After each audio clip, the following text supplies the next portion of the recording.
They didn't want me. Not because of what I did, because of who my mother was. They said I didn't belong, that I wasn't real family, that I'd never have a share in anything. So they pushed me out. Just like that, I was their brother yesterday. A stranger today. I remember the looks. The way they said my name like it was dirt. And my father, he let them. He stood there. Didn't speak. Didn't stop them. So I left. What was I supposed to do? Beg? Number. I learned early. If you're not wanted, don't stay. Find a place where being broken doesn't matter. I ended up in Tob. Not much there, just dirt, heat, and people like me. Men with no names, no homes, nothing to lose. They followed me. Not because I was special, because I knew how to fight. Pain makes you good at that. I didn't plan a life, didn't think about tomorrow. I just survived. And that's how it was for years. Forgotten. Fine with it. Because being forgotten is better than being thrown away. Until they came back.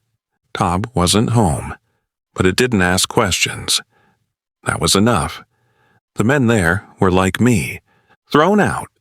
Pushed aside. Used up. They called us worthless. We just stopped pretending to be anything else. We didn't build. We didn't plant.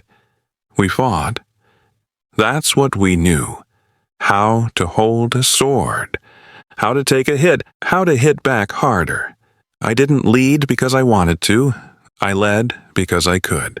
They followed because the world forgot us. When you've got nothing, you fight like it. And for the first time, I wasn't alone. Not accepted, not celebrated, but not alone. No one cared who my mother was. No one asked what I lost. They only cared if I bled with them, and I did. That was life. Not good, not bad, just life. Then one day, I saw them. My brothers, the ones who threw me out. Same eyes, same mouths, same voices. They didn't come to apologize. They came to ask if the Ammonites were coming. And suddenly the outcast was useful. They needed what they hated. And they had the nerve to ask me for help. I could have laughed, could have slammed the door, could have made them beg. But I didn't. I asked one question. Why now? Why come to me? After you threw me away like garbage? The elders looked at me like they didn't remember, like it was all in the past. It's different now, they said. We need you. Need. That's what it always comes down to. Not family and not forgiveness, just need. So I made them say it, out loud, in front of each other.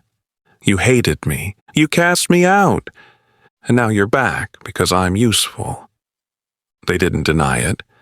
I said yes, but not for them. I said yes because I knew what war was, and I knew how to win. But let's be honest. I wasn't their leader. I was their weapon. And deep down, I wondered, was this really from God? Or just people who didn't want to lose? Maybe both, maybe neither. All I knew was I wasn't coming back the same man, and they weren't getting the same boy they threw out. I acted like I was confident, like I had it all under control, but I wasn't. I knew how to fight men, but this wasn't just men. This was nations. This was history. And in the middle of all that, I was still that kid. The one they didn't want. The one trying to matter. So I made a vow. To God. I said, if you give me this win, I'll give you whatever walks out of my house to greet me. I thought it sounded holy. Desperate words dressed up as faith. Truth is, I was scared. I wanted control. Leverage, something to hold over heaven.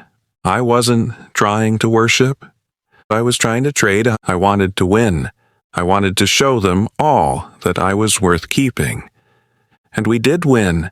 The Ammonites fell. The people shouted. The elders called me their leader. But I couldn't celebrate, not fully, because I knew what I said, and I knew someone was waiting at home.